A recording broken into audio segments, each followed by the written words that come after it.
Downtown Vancouver at 16 degrees. Global News Time 7:33. I'm John Strait.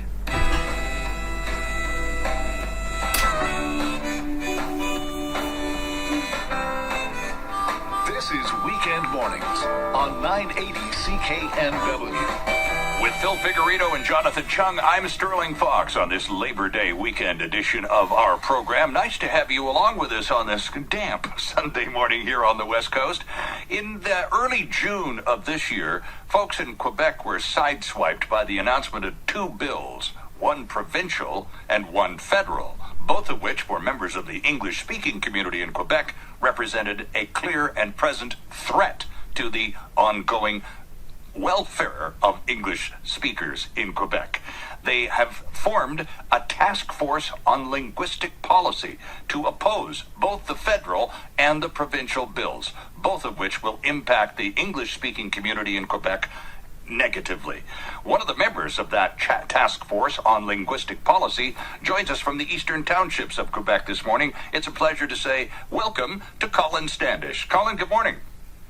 Hi there. Thanks so much for having me today. Good to have you with us, Colin. There are two bills at play here, one federal and one provincial. The provincial one, I think, goes first, and then the feds follows as a reaction to that. Have I got the order right? Mm-hmm. That's correct. So, yeah, there's two bills on the table. Bill C32 federally. That's now taken off the order paper just because they went to an election, Sure. But it's been pledged to be reintroduced by the Liberals, or another party would take it even further if they win the election. And then there's the other bill is called Bill 96. Which is a fundamental revision of Bill 101, the French Language Act here in Quebec, and also a variety of other laws. About 24 other pieces of legislation and our Constitution Act are touched by these laws. Okay, so back to, and again, here we are, and I mean, already you can hear the eyes rolling in British Columbia, half a continent away, Colin. Oh my God, here we go. More language nonsense from Quebec. But if you, and it's what it may appear to be from this distance, but if you live there, Colin, it's not nonsense at all. It is a threat to your way of life. Tell us more, please. Yeah, no, and I think all Canadians, one thing, I'm so happy to be on the show today because all Canadians should be deeply concerned about what's going on federally and in Quebec. So these laws don't just affect Quebecers or even just English speakers in Quebec. They're a fundamental revision of our Constitution and Federation. And what I mean by that is in Bill 96, the Quebec provincial one, they're seizing jurisdiction over federal labor laws, over trademarks, and as well, they're trying to modify the 1867 Constitution with an amendment that says Quebec is a nation, Quebecers are a nation, and it's solely defined by the French language as the official and common language. That's a radical revision of not just our Constitution in its form, but also in substance. And so that a province can go in and unilaterally tinker with our Constitution, as Quebec is trying to do, is unprecedented in Canadian history. All Canadians should be deeply concerned about the sanctity of our constitutional acts. It's a really big deal when you try to do so. And as well, the Mr. Trudeau and the federal government said, that's okay, we'll let Quebec go ahead with it. When basically any jurist, so any lawyer, any law professor said it's utter balderdash that they could be able to do so. And as well, in regards to what the federal policy is, C32, there are going to major revisions to the equality of English and French in Canada. Right. Instead of being English and French being equal throughout Canada as a baseline of federal policy, French is now inherently threatened throughout Canada and gets more rights and freedoms than English, and that applies to even British Columbia. So I think these are very dangerous bills for the future of our country. You would recognize, too, as a fellow with a lot of constitutional thought time, that there is a group here in the western part of this country that is very enthusiastically, or shall we say keenly, observing this process. And we're talking about Albertans, some of whom are so angry with the Federation that they're considering following the Quebec model. And you know the story, Colin. The squeaky wheel gets the grease, and has been for 100 and some odd years. So, and they're not about to change. So Alberta's going, well, look, it works. Clearly, it works. So let's see how this phase goes. And then we see the feds, the leaders of the government, and the leaders of the would-be governments. What do Mr. Trudeau, Mr. Singh, and Mr. O'Toole have to say about this new language? Because the feds, the follow-up bill, what the Trudeau had to postpone because of the election, but the follow-up bill was a big thumbs up, according to the government of Canada, wasn't it? Correct, yeah. So once again, all Canadians need to be very concerned about what's going on. And it does open Pandora's box for what's, certain aspects of Western alienation and even Alberta separatism, that there are, lessons in Quebec that we should be very mindful of not applying to the rest of the country. In regards to C32, you're right. It did, it's a keen eye that it did conform to Bill 96, but the federal government is conforming it to a radical new law in Quebec. It's just mind-boggling. And also in C32, I wanted to mention is that they not only break the equality between English and French, is that they actually incorporate Bill 101, so the very controversial language policy here in Quebec, and as well the patchwork of French Language Services Act throughout the country that I think Francophones deserve more services provincially and municipally, that those are not necessarily guaranteed except in the province of New Brunswick. That's going to be incorporated into federal law, which I think is a very poor idea. And as well, they have this new concept. This hasn't gotten in that much play in the press, but it's called, remember, it's a very convoluted name, but French Language Work Service Districts. So what they're going to do is that they're actually going to, this applies to Quebec and then French language areas throughout the country, is that in federal labor jurisdictions, so that's like banks and telecommunications, certain oil refineries and pipelines, those are managed by the federal government. So provincial labor laws don't apply. It's federal labor laws. Not everyone realizes that. But if you work for a bank, provincial laws, for the most part, don't apply to you in certainly regards to labor relations. But they're saying French only is going to be protected in these things. And as well, this is the most shocking thing, the federal government in their white paper document, so that was the policy document behind Bill C32, the federal government invites OQLF language inspectors, so those are the infamous language police in Quebec, invited. They're invited, though, this is the crazy thing, invited to police the banks and telecommunications in Winnipeg, in Timmins, Ontario, in Bathurst, New Brunswick. So you could go be buying a cell phone in Winnipeg and actually have a language cop enforcing the language of that transaction. That's what the federal government has done. And another province managing something in another province, that's unheard of in Canadian constitutional history in the way it's being done. Very scary things. Well, if the Liberal Party, and it was their Bill C32, so clearly we know where they stand on this, they would have passed it, except for this completely unnecessary election. So what are the NDP and the Conservatives, the would-bes? What's their position on this?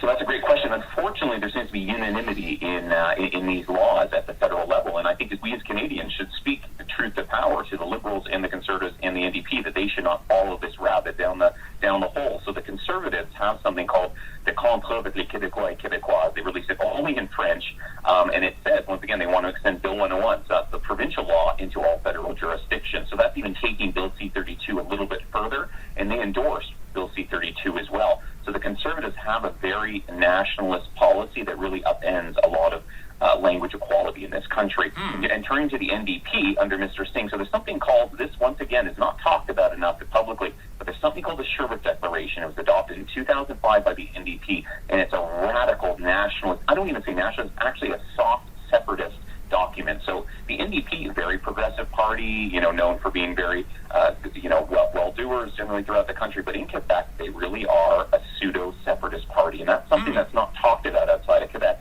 But the Sherbrooke Declaration says Quebec can separate with 50% plus one. The Constitution doesn't apply to Quebec in certain ways.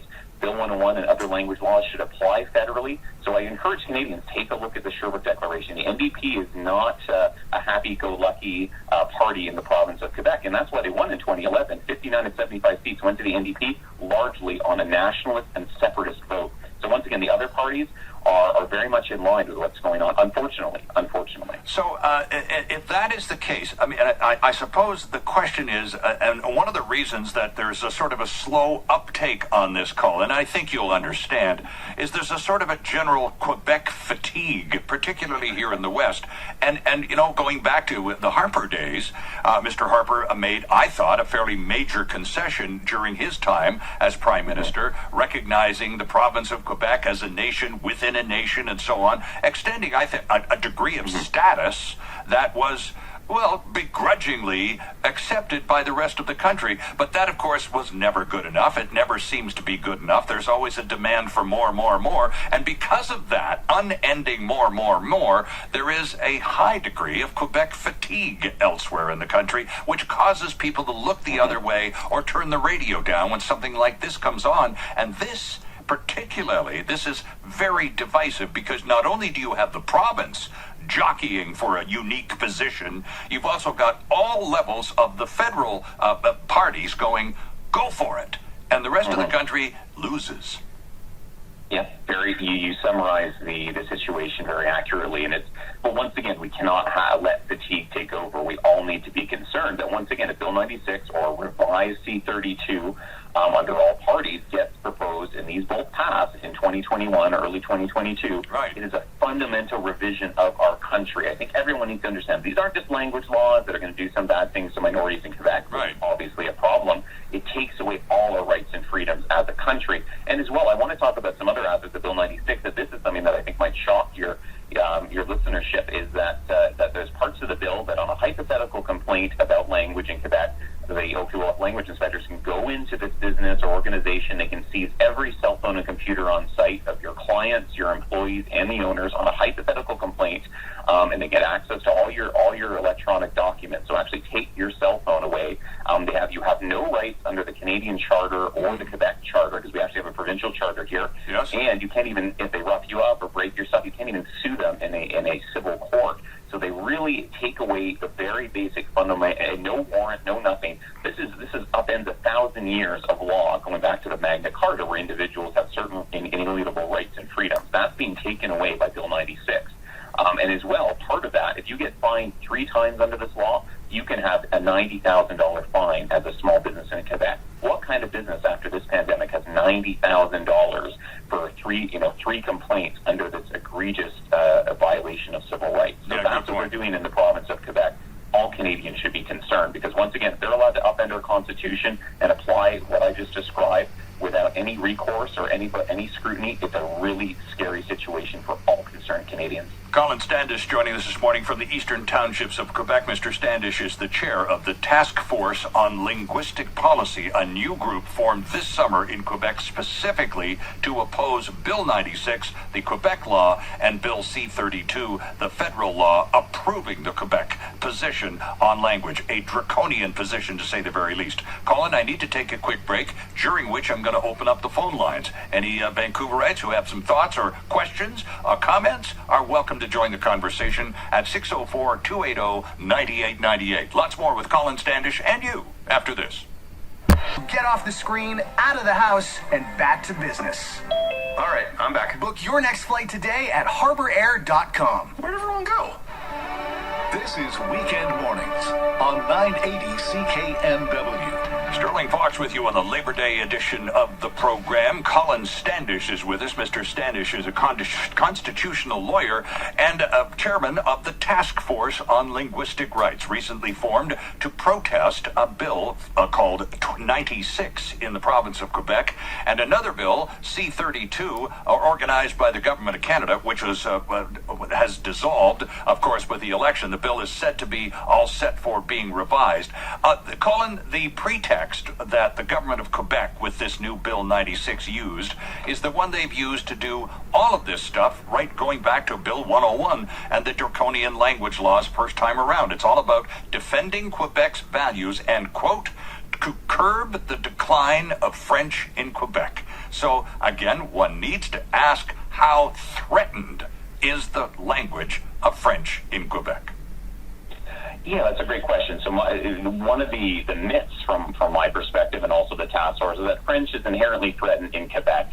There is no statistical, evidence, whether it's Stats Canada, the OQLF, so that's the Office Québécois de la Langue Française, or the Conseil supérieur de la Langue Française, that shows that French is somehow in definitive decline in Quebec. Mm-hmm. This has been true for literally centuries, but 80% of the population is a mother tongue francophone, essentially, in Quebec. That has vacillated maybe 1% approximately for the last 50 years of language conflict in the province of Quebec. It really has not changed. So there really is no evidence of that, except the evidence has been is that Anglophones are very much a minority that has been extirpated from the province of Quebec. 50% of mother tongue English speakers born in the province of Quebec have left the province of Quebec. And I'm sure many Vancouverites or people in Victoria, other listeners in Lower Mainland, know Quebec, English-speaking Quebecers who have moved to outside the province because of linguistic and political conflict here. So once again, 50% of English speakers have left the province. Right. Francophones, and as well, another thing is that allophones. So those are new. That's the term for basically newcomers or immigrants in the province of Quebec that don't speak English and French as their first language, are known as allophones. It's a very Quebec eccentric term. It's usually a war over their hearts and minds. Where are they going to assimilate into? So once again, at Bill 101, there are, I'll leave this to another day, but there are, once again, I think draconian aspects of education policy of not letting just parents choose the best language for their kids.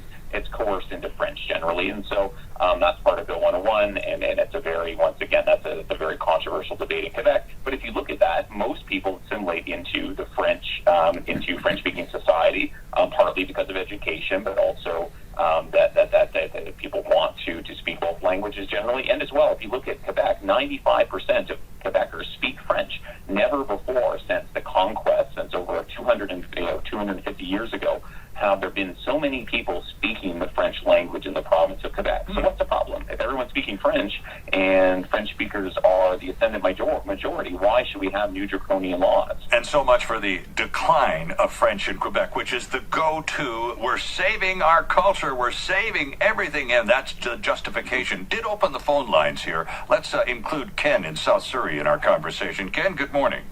Good morning. I am originally from Quebec, but I was mostly English speaking in Quebec, and I've been away for a long time. And I think protecting the French language is important to a point. You don't want to go berserk on it. Right. But the reason I say that is, and I don't want to seem racist, but I lived in Richmond for like 40 years, and I moved out of there about 5 years ago to South Surrey.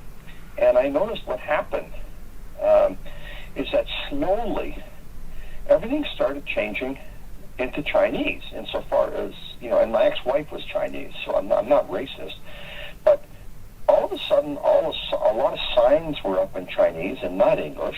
A lot of signs, I would go down the street and I didn't know what kind of business it was because I couldn't read the signs. Yep. And I saw signs were in parking lots about parking, where you're supposed to park, etc. And it was all in Chinese. Okay, so the point I think the listener is getting to, Colin, is that and this is why some of the Quebec argument dilutes when you get to the West Coast, because to be functionally bilingual in Vancouver is to speak English and either Mandarin or Cantonese. That's the second language of this corner of Canada, without question. So, again, this dilutes the enthusiasm level for some people in this part of the country because again, it's not seen as being a priority or enough of a priority because of the realities of local culture. Yeah, no, understood. And yeah, certainly in many parts of the country that the second language is not French. And I know that's true in the lower mainland of BC. I think bilingualism, once again, still is a bedrock of Canadian society. I think we should be proud of that. And once again, when it comes to signage, I see no problem with, obviously, whether it be Cantonese or Mandarin signage, and that's fine. Right. I think it's important to make sure that people have English and French signage, and particularly in Quebec, that there should be, some, I don't want to say restrictions, but that we should make sure that people can get information in the language of their choice. But I have no problem with, obviously, what was described previously. But I mean, to make sure that there is bilingual English and French signage throughout the country in public services and also in the private sector is important. It shouldn't have restrictions on people using other languages like Punjabi or Italian, or that's fine. Sure. I think we should make sure that we have, once again, bilingualism. And then, of course, if people want, other languages, that's fine too. I see no problem with that. But the big change would be that if you're in a federally regulated industry like banking or broadcasting, for that matter, Colin, and you're in Quebec, then you're going to be required under this new bill to conduct most of your business in French, like it or not, right? And that's correct, yes. And even yourselves as a radio station, if you fall into the right basket, they would apply to telecommunications in most regards. So it doesn't coerce just French, but once again, it only protects it only protects ostensibly the French language and coerces that language in, once again, draconian ways with OQLF language inspectors. So it is deeply concerning. Even, obviously, for yourself as a radio station, Bill C32 would apply to you. Interesting stuff. Colin, do you have a website? I know the Task Force on Linguistic Policy is well organized, and please give my warm regards to Brent Tyler. We've had many a conversation on the radio over the years. What's the website that people here can go check out and find out more about what you're up to? Yeah, so it's protectourrights.ca or protegermesdroits.ca. you can take a look at that. It talks about the task force, what we've done. We've been in quite a few of the newspapers in Quebec, so front page of the Montreal Gazette and the Sherbrooke Record. Those are 2 language dailies. We've been on the TV and the news. We're also doing fundraising, so we have no public funding, no corporate funding. It is really just individuals donating, and so we've had hundreds of individuals donate. We've raised, we're up at about $15,000 now. We want to do better, but we're only about 2 months old. We have also 500 people have joined as members, so people can join the task force very easily with your name and email. And as well, you can join our Facebook page. We have about 1,600 members there. So we've only existed since the last week of June. So I think we're doing pretty well at spreading the message, but we need all of you to tune in. Donate $5, join up with the task force. ProtectOurRights.ca. Colin Standish, thanks very much for this time of yours on Labor Day weekend. Much appreciated. It's wonderful to be here. Have a great weekend, everybody. There's Colin Standish from the Eastern Townships of Quebec. The 8 o'clock news is next. Don't miss your chance to save up to 50